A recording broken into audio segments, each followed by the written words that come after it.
tentunya kita ingin tahu, ini bulan awal April ya, baru bulan April, baru dimulai pekan Iya. pertama gitu ya.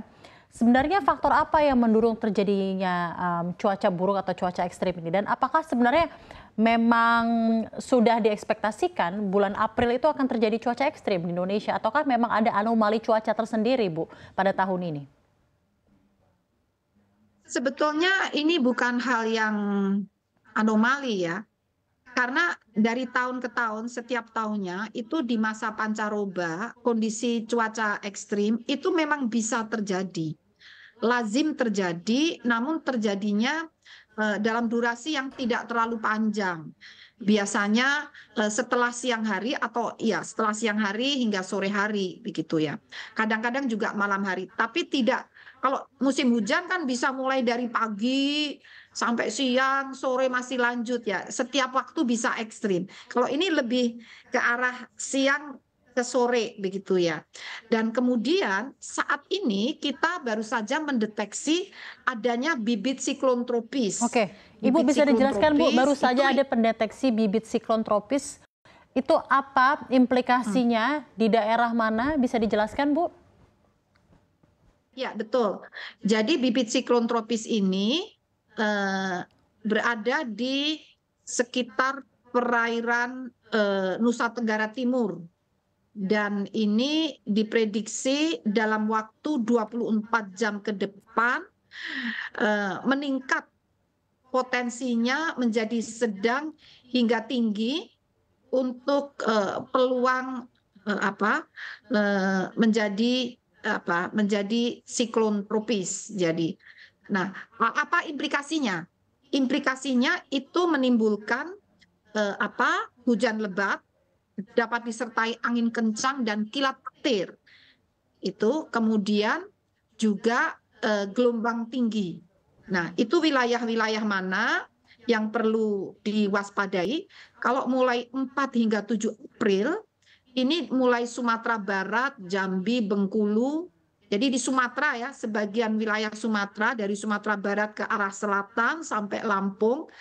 Kemudian juga di Jawa, itu mulai dari Banten, Jawa Barat, Jawa Tengah, daerah Isma Yogyakarta, Jawa Timur, Bali, sampai Bali ya, dari Jawa Timur, kemudian Bali, kemudian Nusa Tenggara Barat Timur, juga Kalimantan ya. Kalimantan tuh mulai dari Kalimantan Barat, Tengah, Timur, Utara, dan Selatan.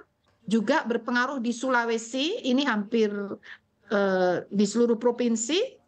Kemudian di Maluku Utara, Maluku dan Papua Barat, serta Papua. Kemudian untuk tanggal 8 hingga 11 April, itu diprediksi terjadi di Aceh, Sumatera Utara, Sumatera Barat, Riau hingga Kepulauan Riau, Jambi, Bangka Belitung. Jadi sebagian besar wilayah Sumatera termasuk Bengkulu, kemudian juga di Jawa Timur, kemudian di Bali, Nusa Tenggara Barat, Timur, dan di Kalimantan, serta di Sulawesi Utara, Gorontalo, Sulawesi Barat, Sulawesi Tengah, Sulawesi Selatan, dan Tenggara, hampir seluruh provinsi, kemudian di Maluku Utara, Maluku, Papua Barat, dan Papua.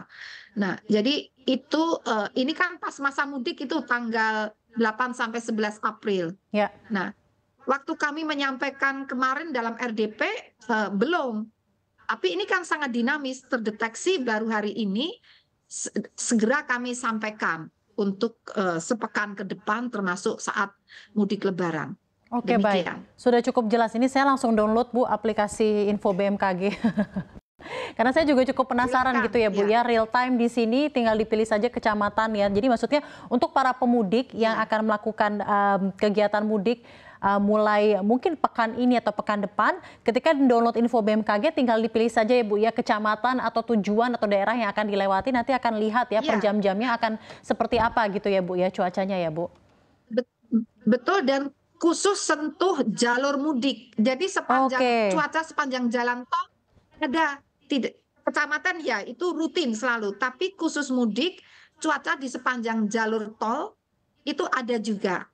Selain yang di kecamatan itu pasti, itu sudah basicnya itu. Demikian. Oke.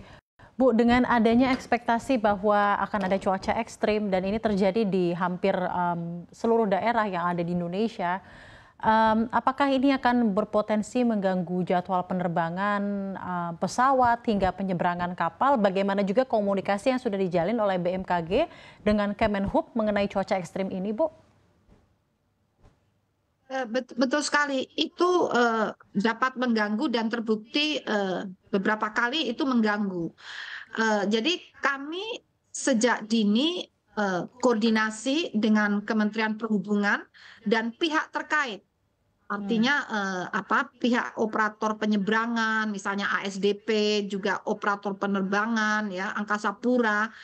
Kami koordinasi dan data kami dari provider kami langsung masuk ke data di sana.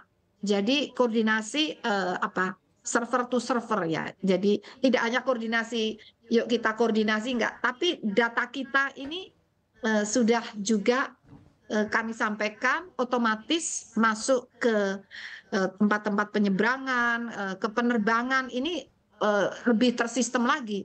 Jadi kami siapkan sudah beberapa tahun ini kita siapkan aplikasi website khusus untuk para Pemudik. penerbang Hmm. atau pilot itu mereka bisa download data informasi 6 jam sebelum terbang dan prediksinya sampai 6 jam ke depan dan kami update terus-menerus. Oke, Demikian. baik.